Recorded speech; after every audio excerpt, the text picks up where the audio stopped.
Jacob's Rees-Mogg claimed in the House of Commons this week that Treasury officials had fixed their economic forecasts in order to show that all options other than staying in the EU customs union were bad. He joins us on the line. He's chair of the European Research Group, a pro-Brexit Conservative Party organisation.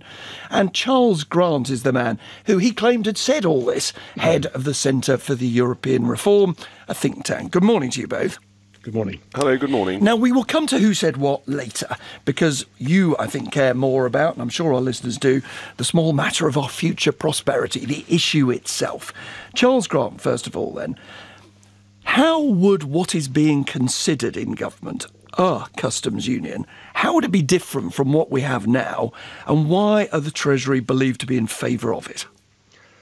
Well, I think what the Treasury are most worried about is if we don't have a customs union, is the extra bureaucracy at borders, the friction on trade, traders having to fill in customs declarations, VAT forms, certificates for origin to prove the local content requirements being satisfied. That would be a lot of friction that could perhaps hit the economy by about 2% of GDP, according to many predictions. So the Treasury is looking for a way out of that.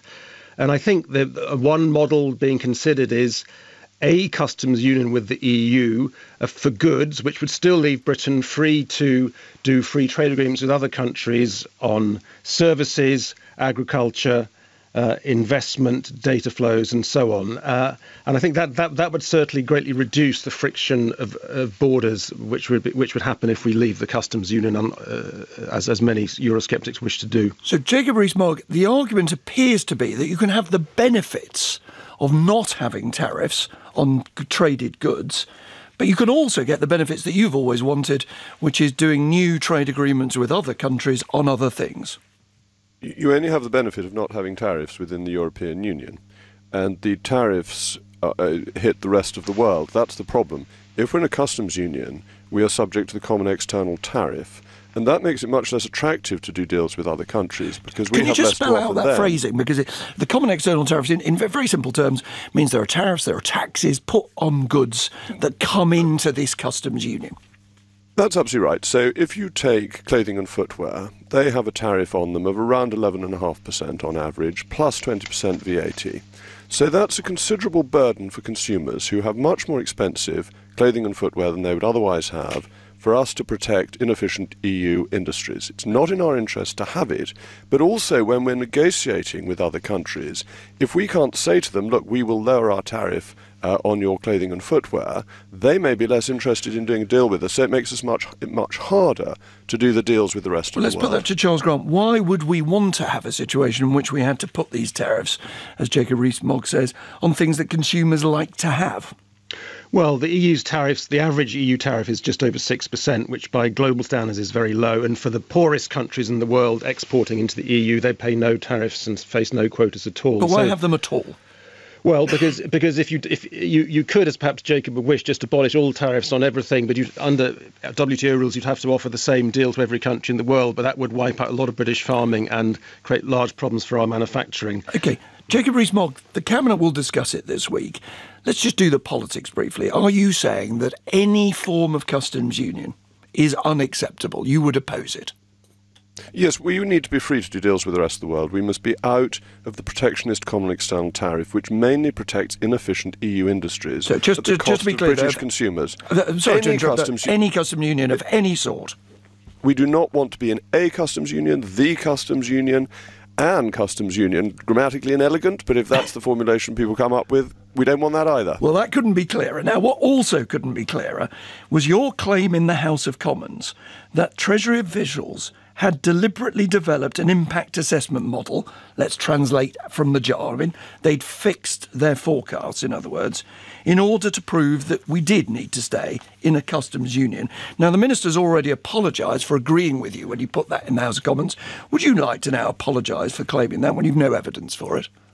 The only thing I'll apologise for is that it's turned out to be much more serious than I thought. If you look at the comments made by Mr. Grant at the meeting and previously, just to explain, you were effectively quoting Charles Grant.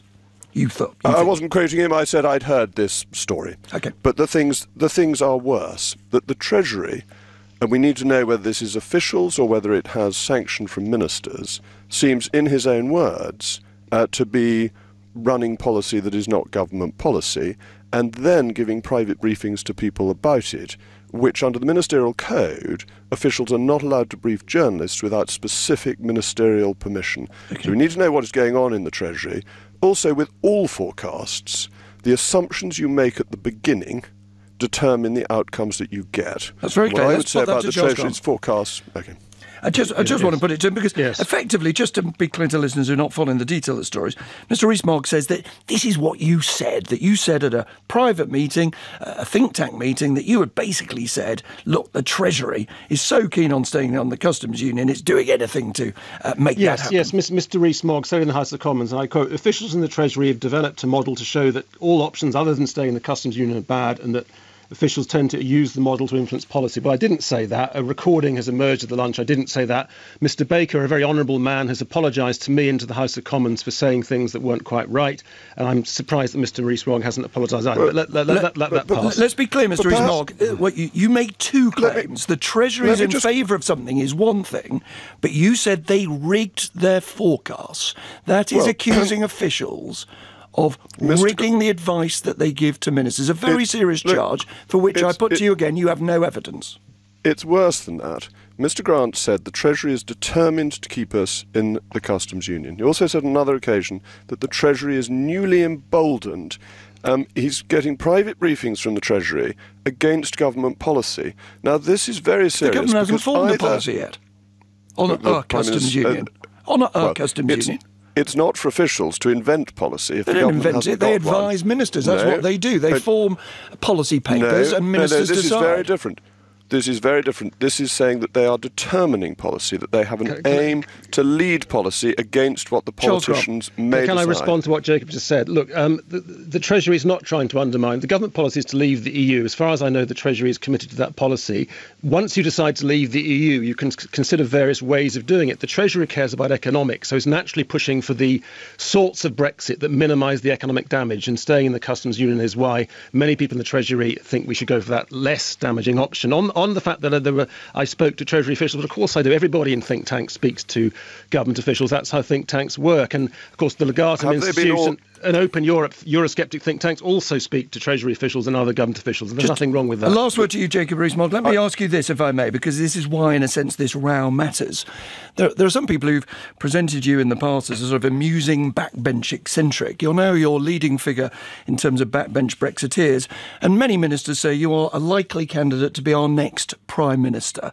Do you not accept that to accuse civil servants of rigging official forecasts is not the behaviour of a man who wishes to lead this country?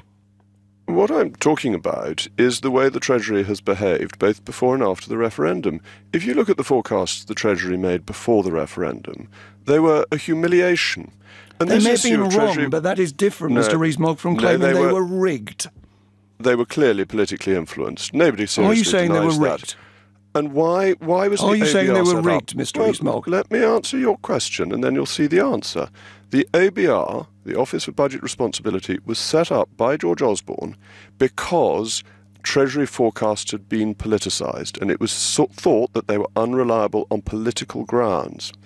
With the referendum and with the EU, the Treasury has gone back to making forecasts. It was politically advantageous for them in the past. That's very clear. It's the same now. So yes, I do think they're fiddling the figures. You do think they're fiddling the figures? Let me put one last question to you as a potential Prime Minister. It was said by a senior cabinet minister this week, no Theresa May equals no Brexit. Do you agree? I'm fully supporting the Prime Minister and the vision for Brexit she set out in Lancaster House, the Tory Party manifesto. So you won't be running for the leadership of the Conservative Party? I completely support the Prime Minister, and I think all this talk about leadership is unhelpful. I want her to get on with what she's doing, and she's wonderfully stoic against all that's thrown at her, and I think this is very impressive and should be admired in the country at large. Jacob Rees-Mogg, thank you. Thank you.